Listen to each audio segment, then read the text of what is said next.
자, 글자가 많고 의미도 많은데 천천히 봅시다. A는 자유낙하시켰어요. 그냥 밑으로 떨어지는 녀석이네요. 그 다음에 아래로 내려와서 V로 지른다고 했고, B는 연직 위로 F1이 작용하고 있으며, 그 다음에 당겼더니 속력 V로 Q와 P를 지나며, 그럼 이때도 V고 이때도 V니까 얘는 지금 등속 운동하고 있는 상황이에요.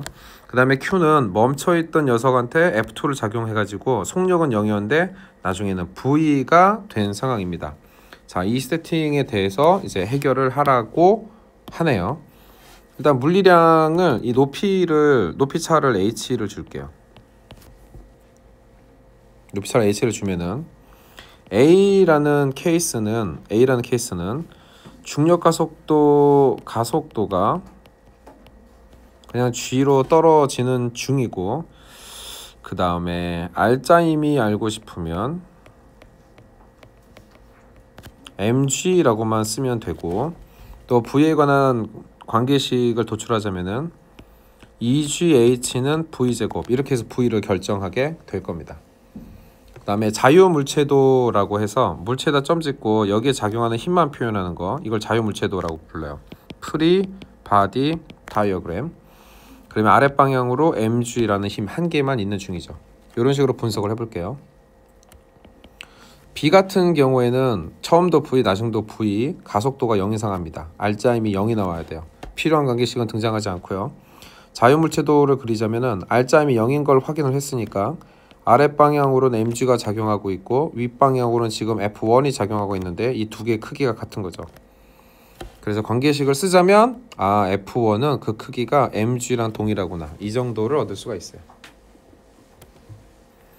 이 똑같은 거를 C에 관해서도 한번 해봐요. 선생님 잠깐 기다려 줄게요.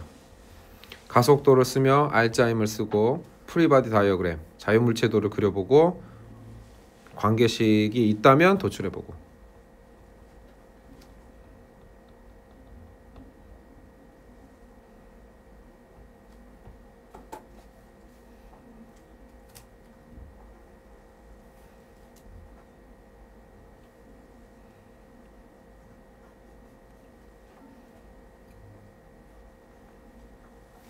자, C 같은 경우에는 A랑 차이가 나는 거 뭐냐면 A는 내려오는 거고 C는 올라가는 거예요.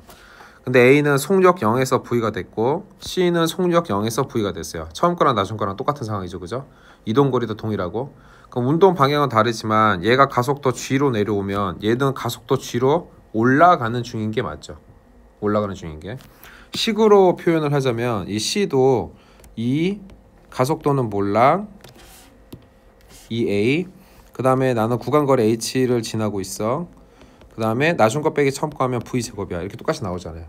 그래서 이 C라는 물체도 가속도를 G를 갖는 건 똑같아요. 가속도를 G로 갖는 게 똑같으니까 알짜임도 mg라고 쓰면 되겠죠. 근데 사실 이 가속도와 알짜임은 다 벡터입니다. 그래서 방향을 고려해서 더 정확하게 디테일을 하자면 우리 아랫방향을 플러스로 기술합시다. 가속도 이거 A는 플러스 G고요, C는 마이너스 G예요. 알짜임 A는 플러스 mg고요, C는 마이너스 mg예요. 얘는 자유물체도를 그리면은 아랫방향으로 mg가 작용하는 건 똑같은데 위쪽 방향으로 작용하는 F2가 있으며 이거를 상쇄하고도 mg가 나온 거예요.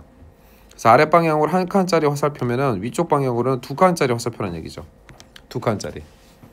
그래서 이 F2의 크기가 EMG라는 거를 알 수 있습니다.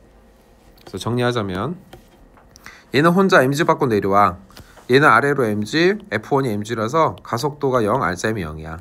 얘는 아래로 mg, 위로는 두 칸, EMG라서 결국엔 알짜임이 위쪽 방향으로 mg야. 이렇게 세 가지 실험이 있는 겁니다. 자, F1, 2의 크기도 구했어요. F2가 지금 3배짜리가 되는 거죠. 그럼 디귿이 먼저 해결이 됩니다. F2는 3배짜리네, 2배짜리가 되는 거죠. F2는 이제 2배짜리가 되는 거고요.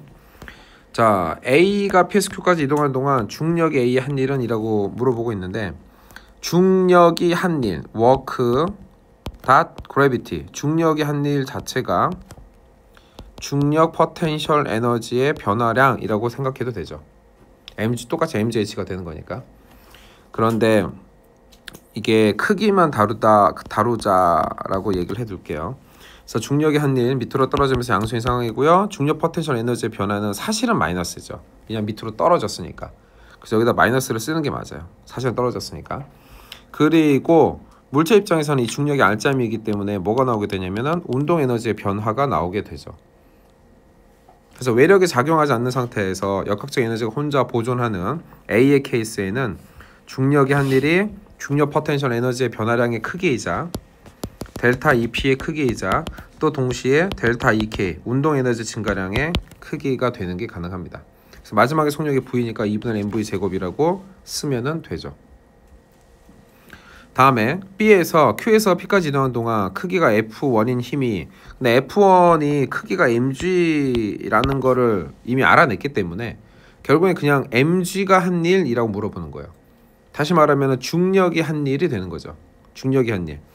그러면은 높이차가 h니까 여기에서도 중력이 한 일은 mg 힘 곱하기 거리 h에서 동일한 상태가 나옵니다. 그래서 기억에서 말한 중력이 한 일과 니은에서 말한 중력이 한 일의 크기가 같고 당연히 그 크기를 2분의 mv 제곱이랑 똑같이 쓸 수가 있어요. 하지만 차이가 있다면 F1 mg가 한 일은 이거는 플러스 위로 올라갔으니까 F1이 한 일은 F1이 한 일은 이제 플러스 대답하는 게 맞고, 만약에 이 니은 보기에서 중력이 한 일은 하고 물어보면은 요거 마이너스 포함해서 대답해야 돼요. 부채가 올라갔으니까. 오케이? 자, 워크 크기만 집중하지 말고 이걸 아셔야 돼요. 힘의 방향과 이동 방향이 같은 방향이면 패러럴이라는 표현이에요. 같은 방향이면은 그때는 워크를 양수로 대답하는 거고, 힘의 방향과 이동 방향이 반대 방향이면 그때는 워크를 음수로 대답하는 겁니다. 그래서 이 워크에 대한 정확한 정의가 F, 그 다음에 이동거리 S, 그 다음에 코사인 세타를 곱하는 이유가 그래서 그래요. 같은 방향이면 플러스 값이 나와야 되고 반대 방향이면 마이너스 값이 나와야 돼요.